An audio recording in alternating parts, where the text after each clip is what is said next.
Right, what I'm going to do is I'm going to make a strawberry mille-feuille. Anyone know what a mille-feuille is? Anyone know what the word means? Meal. Like a million. Thousand. Thousand. Yeah, layers. feuille. Leaves. Oh. Okay? So that comes from the fact that we're using flaky pastry, this wonderful, wonderful stuff. You have a look here, and it's got all these layers, and it's like flour and water paste. It's been made really thin with butter in between. And so when it cooks, the butter melts and starts to fry, and all the layers start puffing up. And that's what flaky pastry is.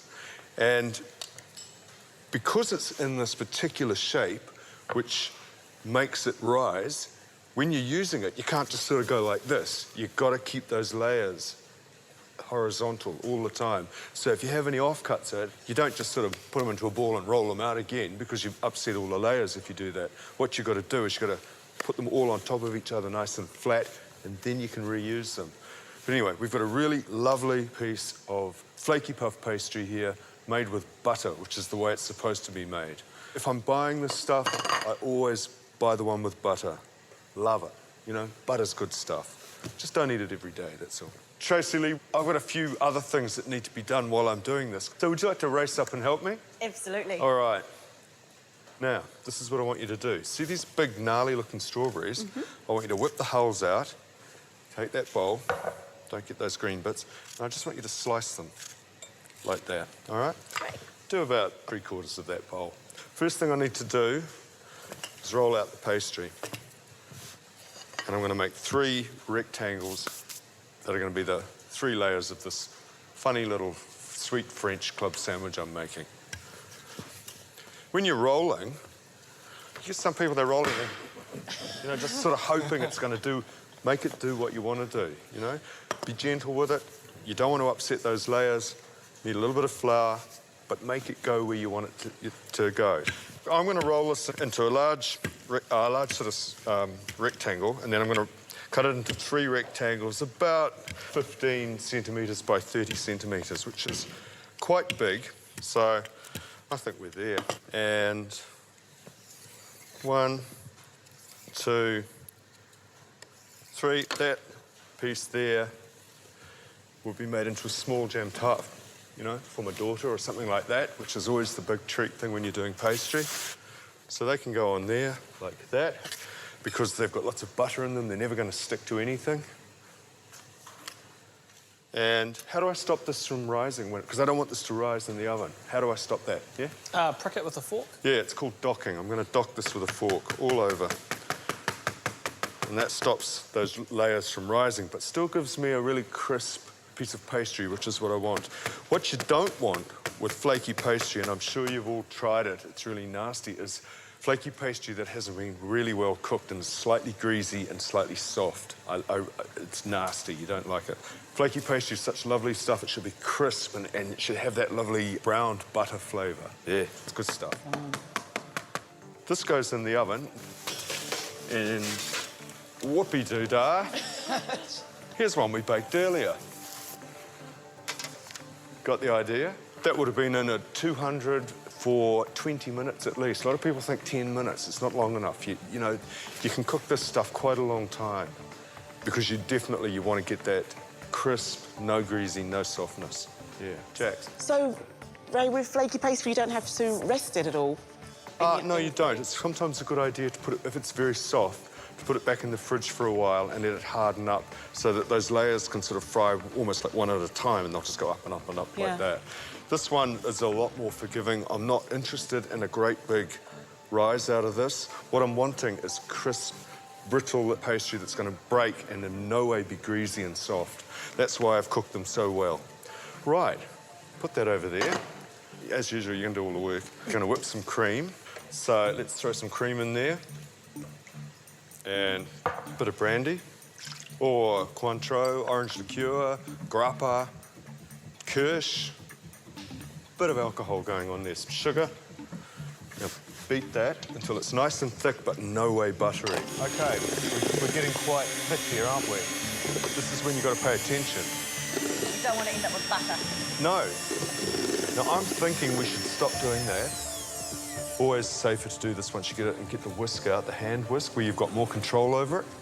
you've got to be careful with that. I mean, they do tend to have a mind of their own sometimes, and, you know, you do look up the ceiling or something or check your watch and whoops, you know, it can go that fast. Look, what we're going to do is just thicken that up a bit. Like that, and it's almost not quite, because this is going to be the filling for a sandwich, so I don't want it to sort of flow out. It's got to be thick enough to hold itself up, like that. See? So it's holding itself up there, but it hasn't gone buttery. This is the filling, basically. So tip those in there like that. And very careful, don't sort of take to it, because you'll actually overbeat your cream. So carefully just fold these in. And you've got this great big thing full of whipped cream and sliced strawberries with brandy and sugar in it. So you can smell that? The smell of strawberries is just quite something, isn't it? It's really lovely. Right, very good. I'm going to start putting these together, but you're going to do this. You're going to pick me out a whole lot of really nice ones, cut it in half, because I want some really good-looking strawberries to go on the top of this thing. And I'm looking at these and I'm thinking, that's the smallest one, so that's the only size it can be. If I push that down, it's going to break, but I don't care. And I'm just going to... See how you can cut this stuff? Yeah. I'm just going to trim the edges. But see these? All that stuff? I want that. We'll use that for something else. So all I'm going to do is trim the smallest one, carefully saving all the crumblings. All these offcuts go in there. Don't waste anything. Good cooks don't waste anything. And I want to make these all the same size. I'm doing a very simplified version of this. Often a mille-feuille will have a custard in it, a homemade custard. I'm just going to do it with whipped cream, strawberries, jam, and that's about it, really. OK, so I think you should have a little rest. OK. OK? And I'm going to start putting this together. So what we'll do is put a bit of glue on first. And I'm going to very carefully pile these onto here. Ray, could you use raspberries or blackberries or... You could, but remember that they're much softer than strawberries. Strawberries are good because, you know, they're not going to collapse on you. And this is a bit of a structure, so you do want something that's going to help support everything. And Tracy Lee, what you can do is get a small pot, and I want you to very, very gently melt this red currant jelly. We're using red currant jelly because it's red. You know, matches, red, OK? And it's not too sweet, so it's quite a nice thing to put with strawberries. Meanwhile, I'm back here putting this together. So try and get it level, like that. And I think we'll put that one in the middle. So put that one in the middle, just squash it down a bit so it goes out. There's no reason why, I suppose, that you couldn't make a mixture of berries. The strawberries that you do use, as long as you use strawberries, the strawberries will support it, and it would be quite nice to have a few raspberries and blackberries and you know, mixed in with that. And on the top, it won't matter. You can do a mixture of, you know... But, of course, it'll all have to be in perfect straight lines and, you know... I mean, really, otherwise we'd just get too anxious, wouldn't we? Yeah.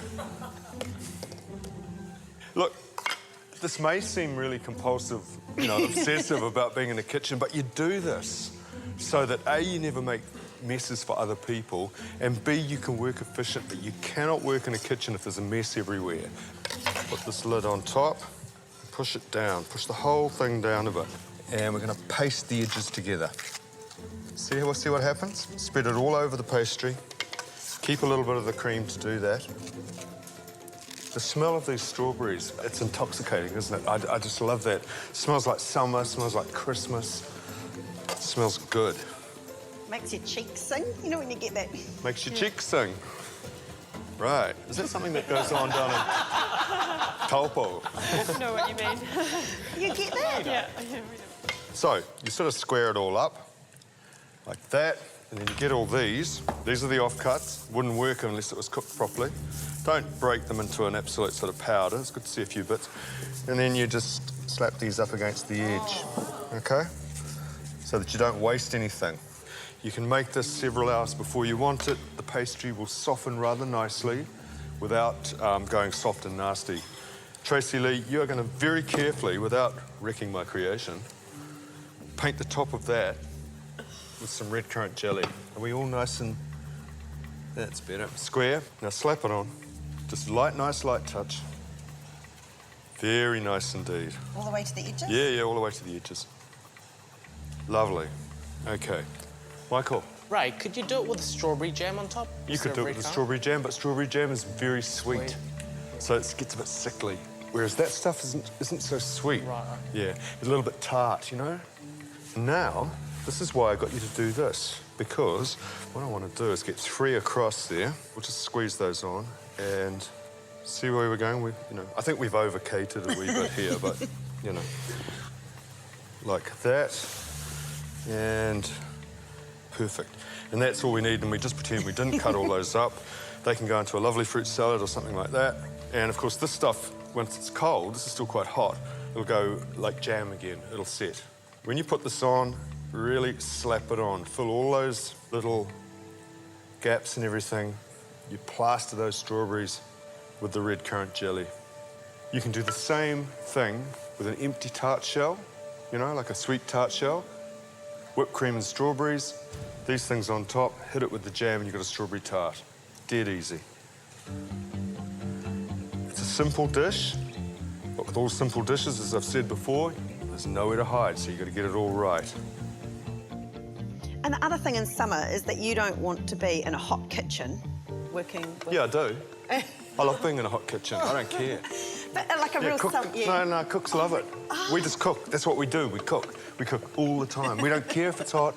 You work in a restaurant. It's hotter. No. I know what you mean. And here you have, between the two of us, we have made a very, very basic strawberry mille-feuille. Well done.